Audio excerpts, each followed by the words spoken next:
आकाशवाणी भोपाल से प्रस्तुत हैं प्रादेशिक समाचार।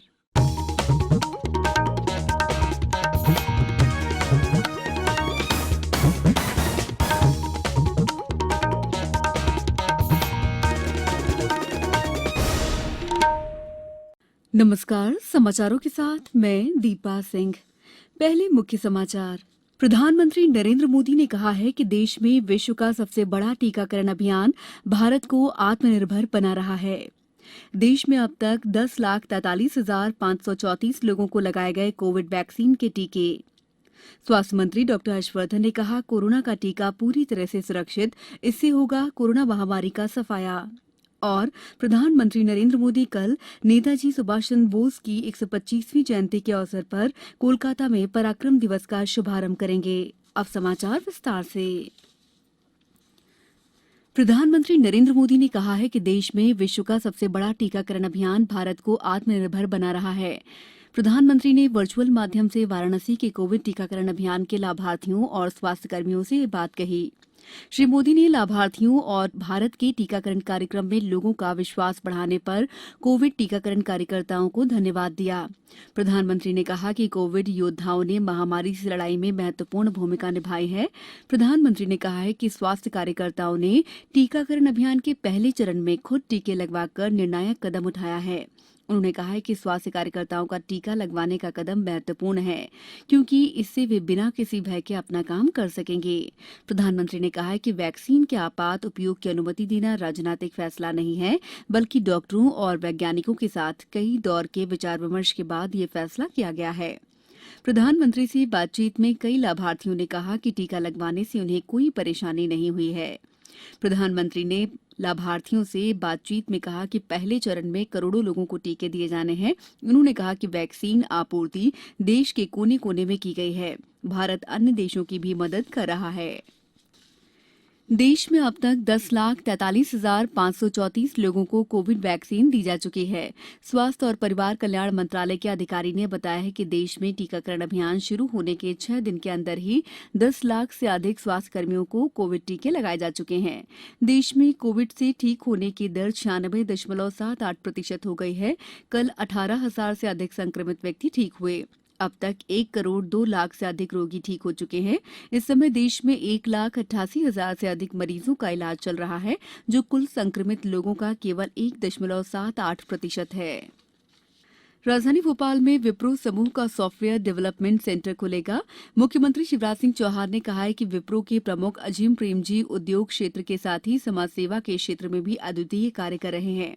मध्य प्रदेश में अजीम प्रेमजी फाउंडेशन द्वारा विश्वविद्यालय स्थापना के लिए की गई पहल प्रशंसनीय है। इसके लिए मध्य प्रदेश सरकार फाउंडेशन को हर संभव सहयोग करेगी। इसके साथ ही भोपाल में विप्रो समूह द्वारा सॉफ्टवेयर डेवलपमेंट सेंटर की स्थापना के लिए दी गई सहमति मध्य प्रदेश के लिए महत्वपूर्ण है। श्री चौहान आज वीडियो कॉन्फ्रेंस द्वारा विप्रो के श्री प्रेमजी से बात कर रहे थे। मुख्यमंत्री ने प्रेमजी से शिक्षा योजनाओं, नई शिक्षा नीति के क्रियान्वयन में सहयोगी बनने, बाल भवन में आदर्श आंगनबाड़ी की स्थापना और प्रदेश में कुपोषण उन्मूलन में सहयोगी बनने पर चर्चा की। प्रधानमंत्री नरेंद्र मोदी कल पश्चिम बंगाल जाएंगे। श्री मोदी नेताजी सुभाष चंद्र बोस की 125वीं जयंती के अवसर पर कोलकाता में पराक्रम दिवस का शुभारंभ करेंगे। केंद्र सरकार ने हाल ही में नेताजी की निस्वार्थ सेवा और अदम्य भावना के सम्मान में हर साल 23 जनवरी को पराक्रम दिवस के रूप में मनाने की घोषणा की थी। प्रधानमंत्री कोलकाता में राष्ट्रीय पुस्तकालय और विक्टोरिया मेमोरियल में 2 समारोहों की अध्यक्षता भी करेंगे। इसके बाद वे नेताजी पर अंतर्राष्ट्रीय सेमिनार को संबोधित करेंगे। इस वर्चुअल सेमिनार में अमेरिका, जर्मनी, म्यांमार, थाईलैंड और बांग्लादेश के अंतर्राष्ट्रीय ख्याति प्राप्त विद्वानों और शोधार्थियों के शामिल होने की संभावना है। समाचारों में वक्त है ब्रेक का। कोविड-19 से बचाव और सुरक्षित रहने के 3 उपाय। मास्क लगाएं, 2 गज दूरी है जरूरी, सुरक्षित दूरी रखें, हाथ और मुंह साफ रखें।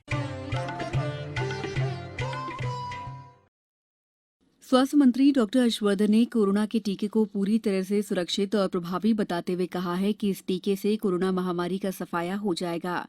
उन्होंने बताया कि देश में अब तक करीब 10 लाख लोगों को ये टीका लगाया गया है और बहुत कम मामलों में इसके दुष्प्रभाव सामने आए हैं। स्वास्थ्य मंत्री ने कहा है कि ये टीके पूरी तरह से सुरक्षित हैं। समाज में जो लोग वैक्सीन के खिलाफ भ्रांतियां, गलत जानकारियां और गलतफहमियां फैला रहे हैं, उनकी जानकारियों को हर तरीके से इग्नोर करके हमको सबको मिलकर वैक्सीन को अपनी और समाज की कोविड के खिलाफ बेहतर सुरक्षा के लिए इस्तेमाल करना जरूरी है। प्रधानमंत्री नरेंद्र मोदी ने कहा है कि नए भारत की युवा पीढ़ी में पूरे उत्साह के साथ मुश्किलों से लड़ने का जोश है। उन्होंने कहा कि शिक्षा देश के विकास की प्रक्रिया को तेज करेगी। असम के तेजपुर विश्वविद्यालय के दीक्षांत समारोह में वर्चुअल माध्यम से प्रधानमंत्री ने कहा कि नई शिक्षा नीति में नूतन प्रौद्योगिकी, बहुविषयी दृष्टिकोण और कौशल विकास पर ध्यान दिया गया है। उन्होंने आशा प्रकट की है कि तेजपुर विश्वविद्यालय नई शिक्षा नीति का लक्ष्य हासिल करने में महत्वपूर्ण भूमिका निभाएगा। रक्षा अनुसंधान और विकास संगठन डीआरडीओ ने ओडिशा तट पर हॉक-1 से स्वदेशी smart anti airfield weapon SAAW का सफलतापूर्वक परीक्षण कर एक और उपलब्धि हासिल की है। हॉक-1 का विकास हिंदुस्तान एरोनॉटिक्स लिमिटेड HAL ने किया है। इस स्मार्ट बम का परीक्षण कल किया गया। इस तरह का ये 9वां सफल परीक्षण था। अब कुछ समाचार संक्षेप में। मुख्यमंत्री शिवराज सिंह चौहान 24 जनवरी को प्रदेश के विभिन्न जिलों के 503 नए आंगनबाड़ी केंद्रों और 12 वन स्टॉप सेंटर्स का लोकार्पण करेंगे। मुख्यमंत्री शिवराज सिंह चौहान ने भोपाल में एक बालिका की असमय मौत के संबंध में विशेष जांच दल गठित करने के निर्देश दिए हैं। इस मामले में आज सीएम हाउस में उच्च स्तरीय बैठक आयोजित की गई। अशोकनगर जिले में खनिजों की अवैध उत्खनन और परिवहन को रोकने के लिए सभी तहसीलों में 11 खनिज जांच चौकी स्थापित की गई हैं। धार जिले में बेटी बचाओ बेटी पढ़ाओ सप्ताह के तहत आज से 27 जनवरी तक विभिन्न प्रतियोगिताएं और गतिविधियां आयोजित की जाएंगी। अंत में मुख्य समाचार एक बार फिर। प्रधानमंत्री नरेंद्र मोदी ने कहा है कि देश में विश्व का सबसे बड़ा टीकाकरण अभियान भारत को आत्मनिर्भर बना रहा है। देश में अब तक 10,43,534 लोगों को लगाए गए कोविड वैक्सीन के टीके। स्वास्थ्य मंत्री डॉक्टर हर्षवर्धन ने कहा, कोरोना का टीका पूरी तरह से सुरक्षित, इससे होगा कोरोना महामारी का सफाया। और प्रधानमंत्री नरेंद्र मोदी कल नेताजी सुभाष चंद्र बोस की 125वीं जयंती के अवसर पर कोलकाता में पराक्रम दिवस का शुभारंभ करेंगे। बुलेटिन के अंत में आप सभी से एक अपील, मास्क और 2 गज की दूरी, हाथ धोना भी है जरूरी। नमस्कार।